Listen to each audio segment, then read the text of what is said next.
Well, now I'd like to invite and request Mr. Hiten D Varia, the chairman of NOVIRE and Auto Plant, to deliver the welcome note. Ladies and gentlemen, please welcome Mr. Hiten D Varia.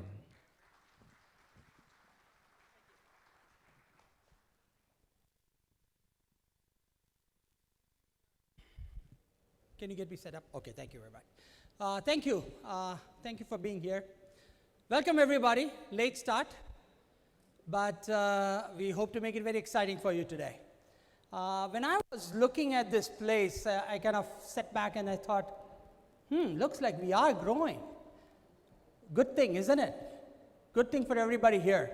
We really appreciate all of you who have come from many distances to be here with us. You know, Ignite 2, we had some of our customers that have been with us for a long time. In Ignite 2, we now see many more customers over last year. So first of all, welcome to all the friends who were here last Ignite to kind of start it off. I can see a lot of friendly faces here. And to all the new customers who have joined us over last year, really appreciate you being here. Today, we have a very packed agenda. And can I get my chart here real quick? Okay. All right. Well, just to give you a little bit of a quick perspective, since the last time, we now have about 30,000 vehicles, 10,000 assets that we are tracking real time. We now have seen some progress in terms of 2,200 users. You know, the thing that excites me the most is that we have been able to increase trip speeds for all of you because of your hard work by 20%.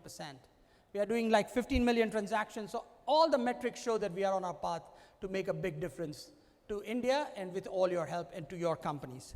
So look forward for a good day today, and I hope you enjoy. Please remember, this is supposed to be a networking event. We need to have fun. We also need to remember this is a place for learning, to celebrate the successes. This time we really had a lot of customers who wanted to talk at this forum. I was quite excited when I heard that. So we have had to kind of make the time slots a little bit less so that you could hear from all these customers what they have achieved. So with that, let's kick it off, and I hope you have a good day. Thank you very much again for coming. Well, once again, I would like to invite on stage the chairman of NOVIRE and Auto Plant, Mr. Hiten D Varia, once again to take us through Logistics 4.0 in the NOVIRE and Auto Plant context. Please welcome Mr. Hiten D Varia. I think you heard from Mr. Girish about what the world will look like. I don't know whether the timing is 10 years, 20 years, 30 years, what it is, I do not know. But I do know that whatever we are talking about is possible, and there are people attempting to do something in these areas. Now, being in supply chain for the last 25 years, I never thought I would see these kind of days. When we were building a company called i2 Technologies for supply chain, we looked at it and said, oh, if we achieve this kind of savings, we'll be very happy. And I tell you, when I look at it today, and some of these customers that are sitting in this room I've known for like 15, 20 years, and it seems like the amount of progress they have made is phenomenal. So what I want to do today is take what you heard from Mr. Girish and talk about, instead of defining Logistics 4.0, which I think is a little bit amorphous, it's kind of a framework as yet, right? I mean, we have not got what is 4.0, and definitions don't matter. What I want to focus on are what are the basic steps that we need to have and that we need to get started on, correct? Now, the good news is that people who came for so as I was preparing for this pitch, I looked at it and I said, let us kind of go back to what we discussed a little bit last year. So good news for a lot of the customers that were there last year, and you are going to hear a lot about successes from them, is they're already on the journey. They've already started the fact that these are eventually things that are coming, and they have started thinking about, like whether you take SIMSIM, SCCC, a lot of companies that are already saying, okay, we know where we need to go. We are just going to get there. We are going to get started. So good news for them is, great job. You are on your way. For new people that are here, I thought I would start my presentation just reviewing what we had talked about last year. Okay, that took care of that. Okay.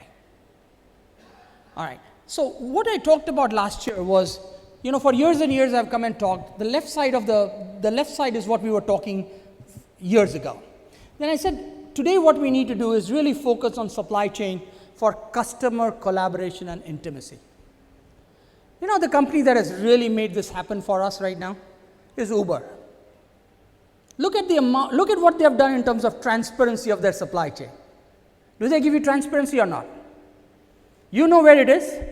You know how to collaborate with the driver. You're seeing that and you're yelling at the phone saying, oh, you're not in the right way. You're not in the right direction, right? That's what you're doing. What have you done? You have started exposing your supply chain to the customers. My big question to everybody in this room will be, and I'll be discussing with you throughout the day, is how many of you are doing that? How many of you can truly say that my customer can see my supply chain? And I can make this as a selling rather than trying to make this as something that is a black box. I know for 20 years that I've been in this business, everybody's been talking about, no, I really don't want, if they know what my delivery compliance is, I'll be toast. So I don't want to talk about it, right? That has been the mindset. I'm saying those days are gone.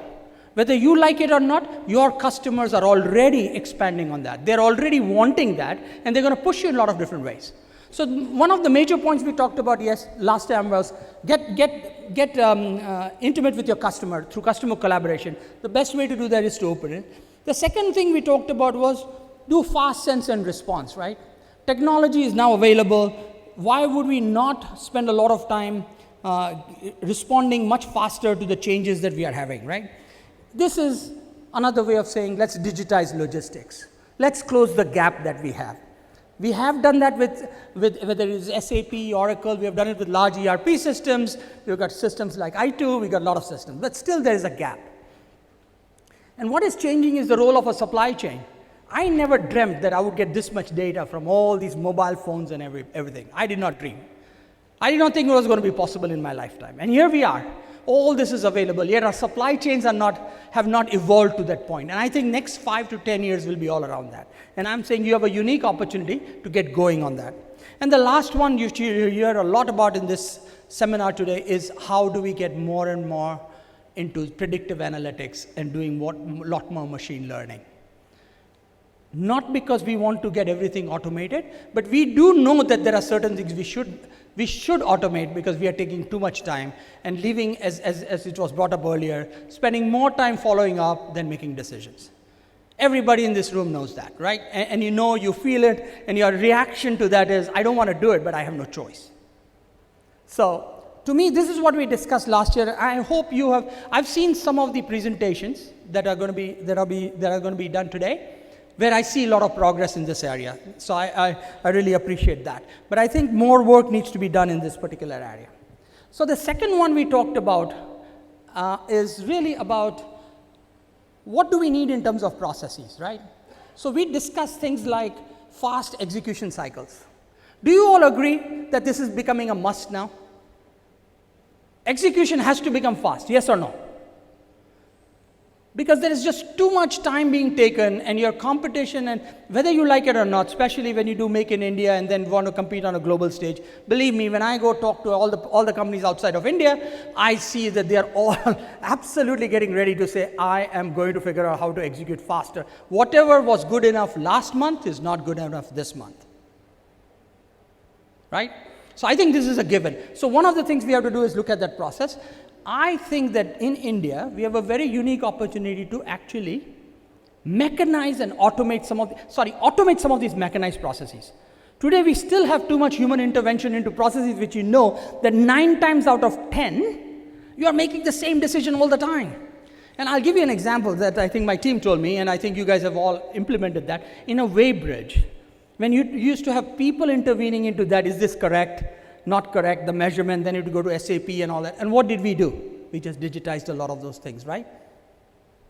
I was talking to Mr. Hariharan from Sterlite, and what did we do? We got the look of what is happening at that time and how are we going to respond, correct? So I think there is a need for us to just take the mechanized portion out and focus on high value add decisions where we want human beings involved.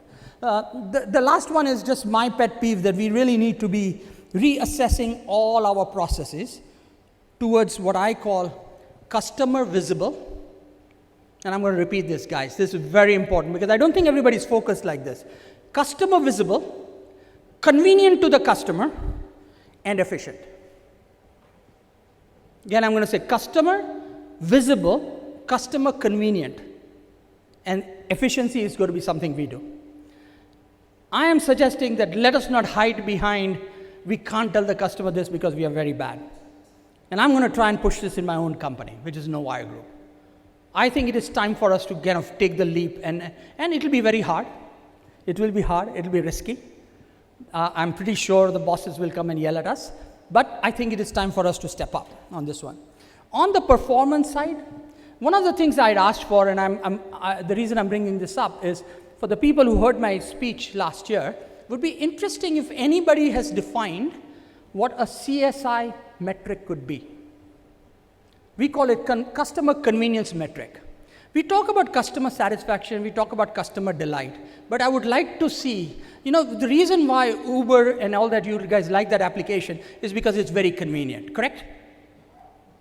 Simple app, but it is convenient. I'm saying we need to look at supply chain and logistics as how convenient is it for our customer and put some kind of a metric in it. Okay, make sense till now? Possible to do? And I'm not saying we got to be there tomorrow, but let's take baby steps on this one. So one of the key things we talked about last year, and I want to re-emphasize again, is guys, it's all about three things we talked about. Convenience to the customer. Customer wants it to be secure, and they want it to have insight. Whether it is we are tracking something, the customer is saying, just don't tell me it is there. Tell me if it is there, if it is not in my compliance, what do you want me to do? And if it is possible and it is rule-based, just do it. Don't even ask me. Correct? This is where I'm seeing all the different things happening in this. Make sense? So this is what we discussed last time. So to me, we are on the journey. Some of this I'm seeing it happen. Some of this I think even as NOVIRE as a company, we need to push some of these ideas into you through our technology and through our solutions. What has not changed? Just 1 minute, by the way. Hey, guys, if I'm running out of time, please tell me, since they are going to put me on a clock. I think while Mr. Girish talked about cost should not be the factor, I don't believe we have a luxury of not looking at that in India. Cost is a factor, unfortunately, because a lot of these technologies are available, but if they are not affordable in India, it just is too expensive. As you said, capital can come, but it will be difficult for us. So I would suggest that we make this into an advantage. The Indian innovation, I call it, which is always, if you look at it, I was at Toshiba the other day and they say, we started utilizing a lot of the software from India only because we think it is much cheaper than what you guys were telling me when you were selling it to me from Dallas.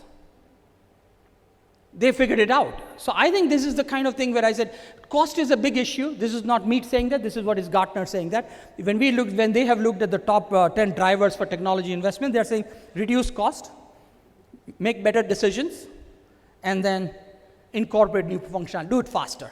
Correct? That is. So the theme has not changed. The theme has not changed. This is what everybody is shooting for.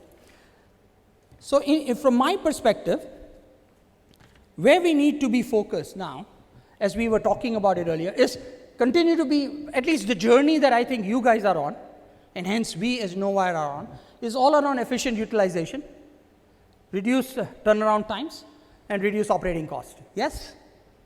Everybody cannot say no to that because this is the industry we are in. Hopefully that will free up the money to spend on what we want to spend on. We have to delight our customers and be a thought leader for this industry. So I think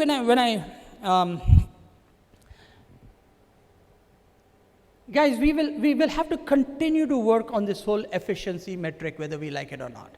So the reason why I'm pushing this convenience, security, and insight is because that is one way we are going to get tremendous amount of efficiency. I'm very convinced of that. So I said, okay, so this is all we discussed last year. This was just more like a reminder. What do we do? What do I tell everybody this year? What we should start thinking about?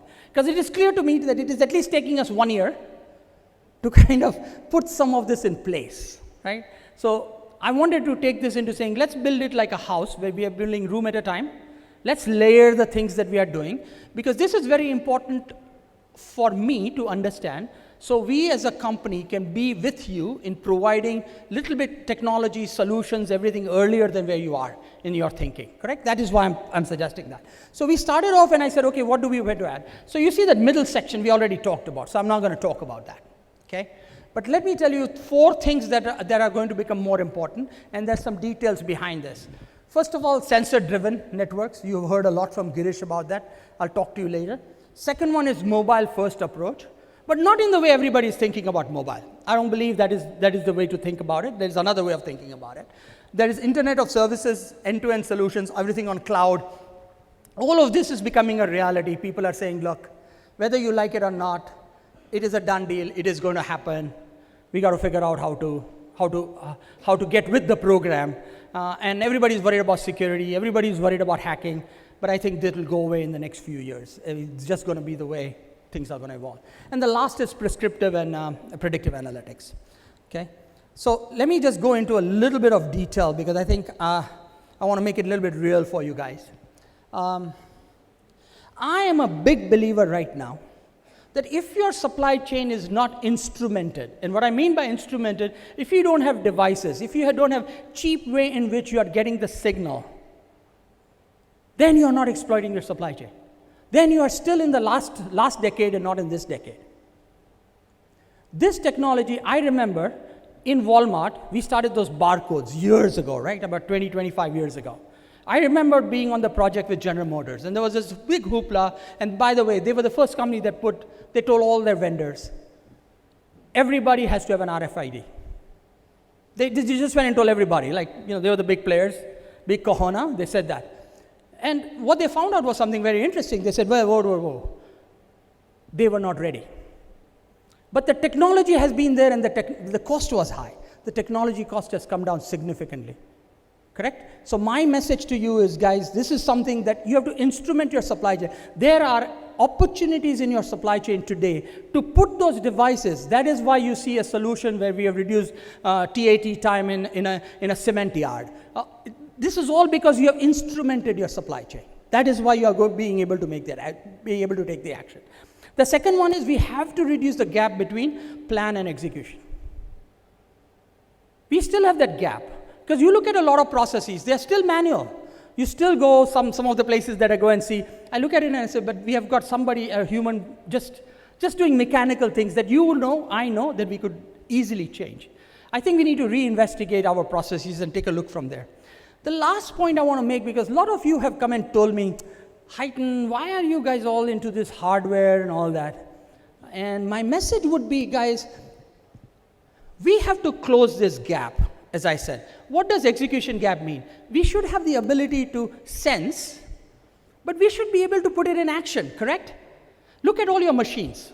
Look at when it is under statistical control, right? In your machines, do you have somebody touching it? No, it is automatically making a decision, yes or no? Correct? So why is it not possible in supply chain? So we think that one of the core things we need to bring to the table as now, till these standards and everything is defined, is the ability to write back decisions that we want. If we don't do that, that will be an open loop. Do you guys agree? You will have not completed the process. You will say, okay, I sensed it, sounds good. What's the action to be taken? Well, I don't know. It'll go through some system, somebody will push the button, or I need to ask my manager, and maybe it'll wait. Then we haven't really made that much progress. Does that make sense to everybody? I see a few people nodding. So I hope this is a very core point of where I think a lot of the systems failed in the early days. If you look at planning and execution, we always thought that we would do planning, SAP will do execution. But when I look at it from an overall perspective over last many years, we feel that we failed, because that tightness and with which we had to close the loop has not yet happened, because that is why we are still trying to close the gap. So one of my big requests and one of my big challenges to all of you is to think about that, and think about us is figuring out ways to close the loop. If there are any other better ways of doing it, we should be doing it. Okay? On mobile.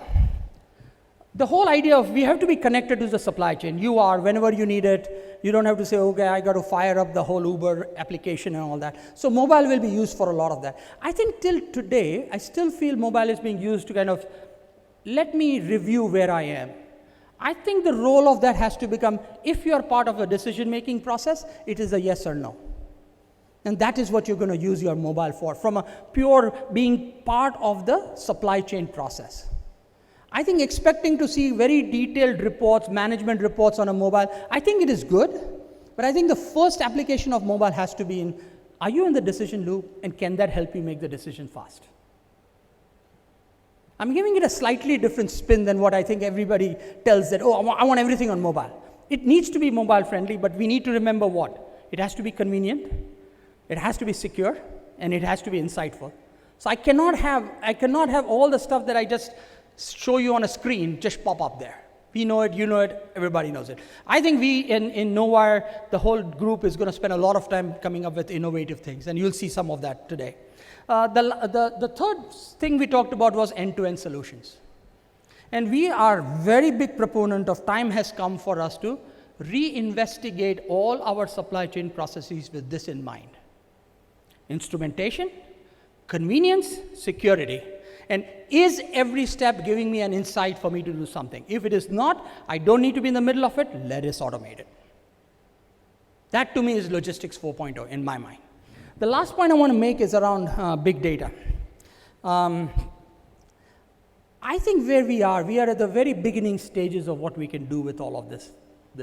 I mean, I remember days when Walmart used to give us about 32 gigs of data every day, all their retail stores, information about who bought what, and we would be sitting with, we were supporting Panasonic at that time, we would be sitting and looking at it, and we said, we have all this data.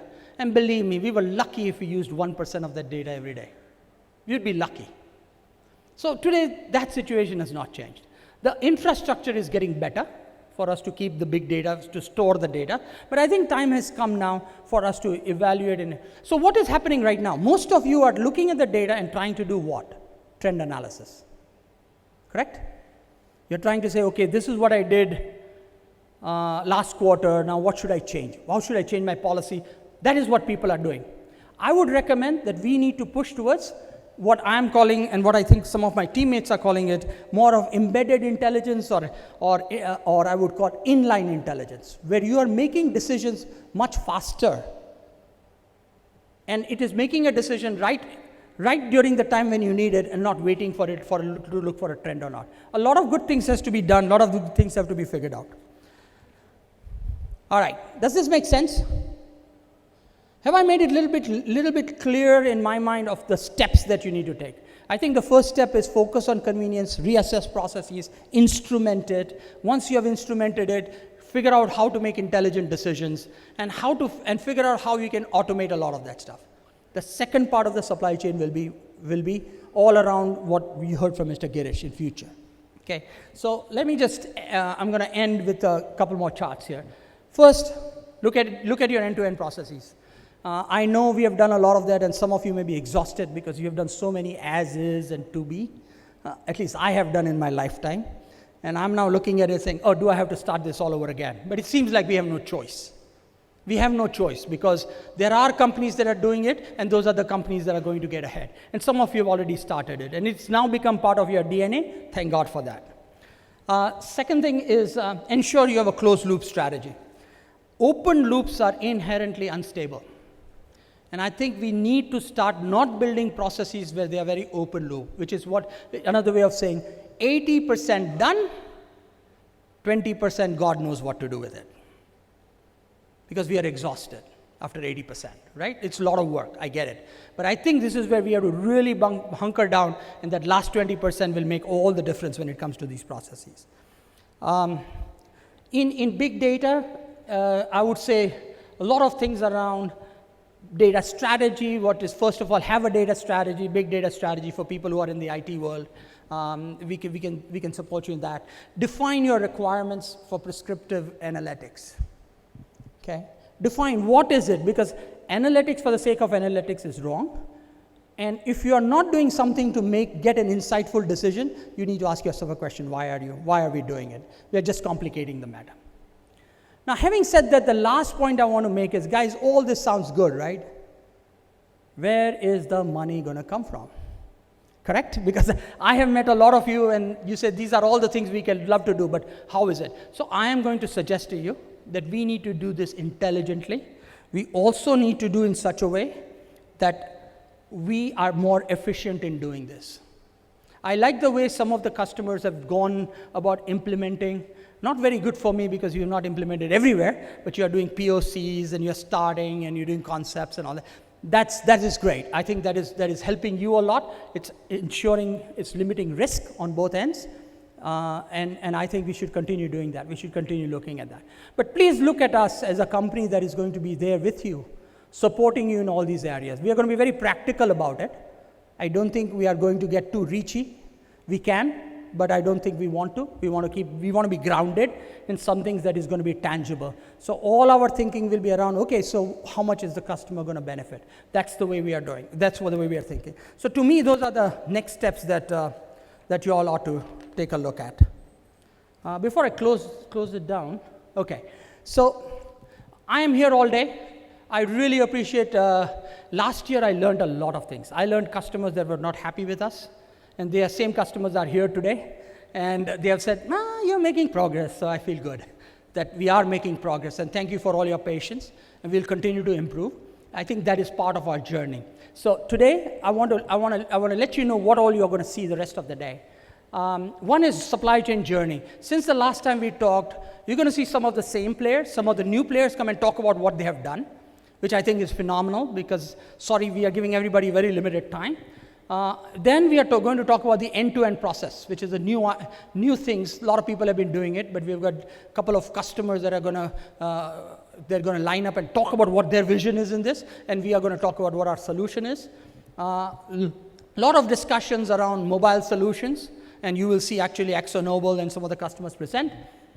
We have a whole section today on big data, starting from what it is not, to practical use cases in different industries, and then roll it down to actual practical demonstration of what has been done and what can be done today also.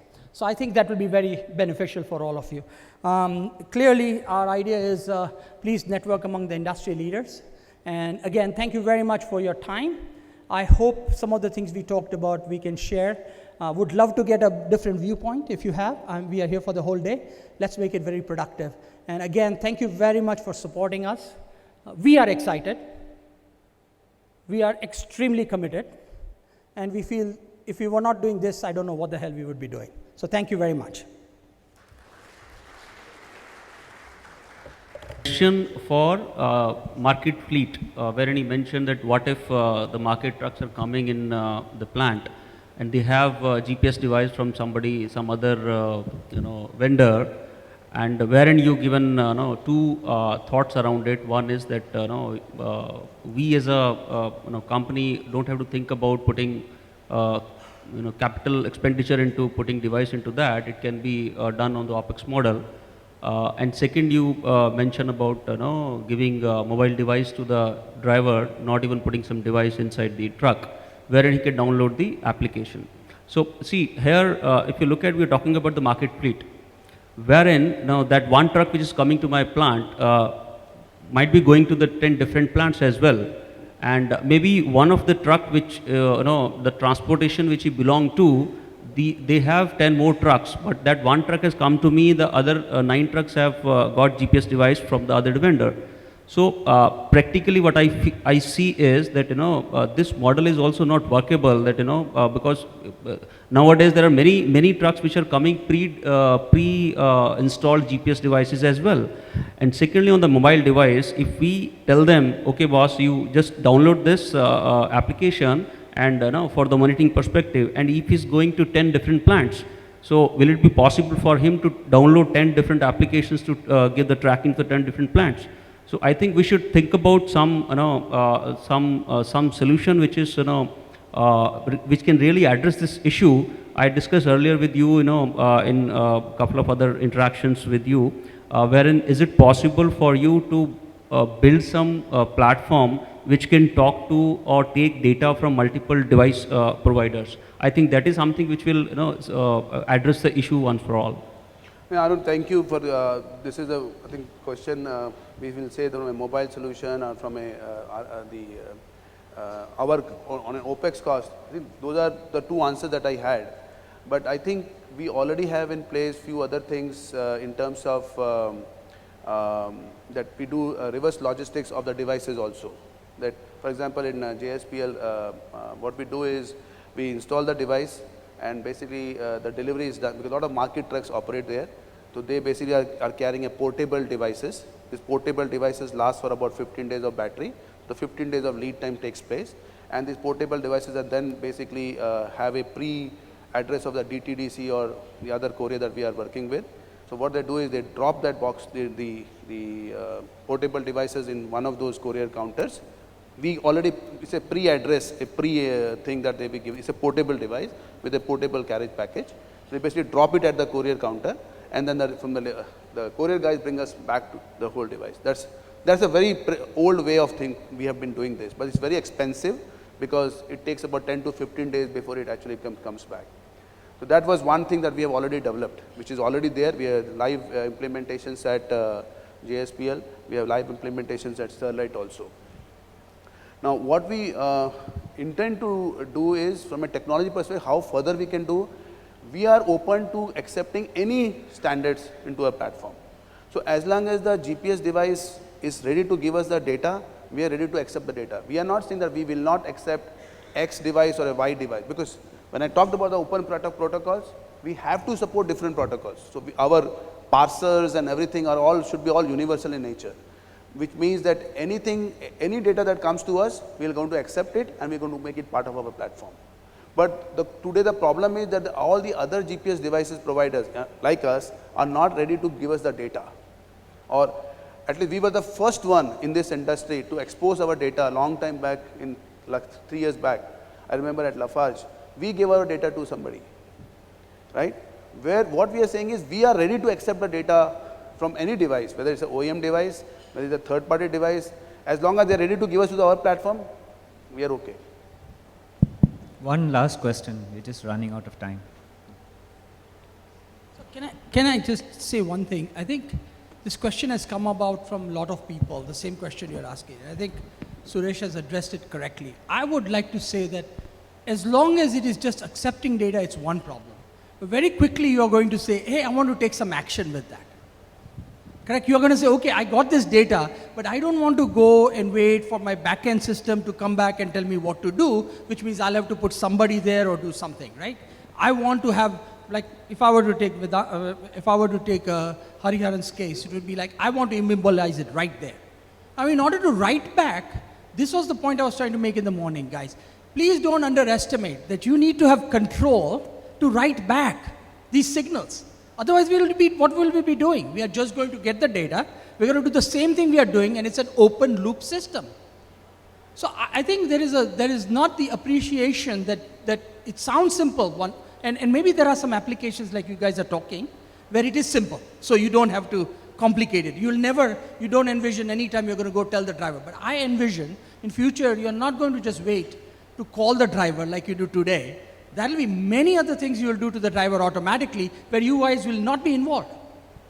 You see my point? So, and little bit of history here, I was telling somebody, when we started, we were getting devices from outside. And we learned the lesson. That's why we went and said we ought to do our own, because the write back is very important to us. Life mein you can't eat food without salt or with a spice. He's my salt, he's my spice. So here's the salt and the spice for you. So I'm going to address two things. First, I want to address all the NOVIRE and Autoplan people. Can you guys all just stand up? So today when I listen to all the stories and everything from our customers, the thing that comes to me is that they like you. They don't love you yet, but they like you. Now, with this comes a big burden, correct? If you do good work, the reward is you got to do better work. I think we have raised the expectation of our customers. So my challenge to all the NOVIRE and Autoplan people is we have to step up. Yes? Correct? Are you ready? Yeah? All right. I believe you guys. I know. Now that is the team I know. Good. So good news is, great job today.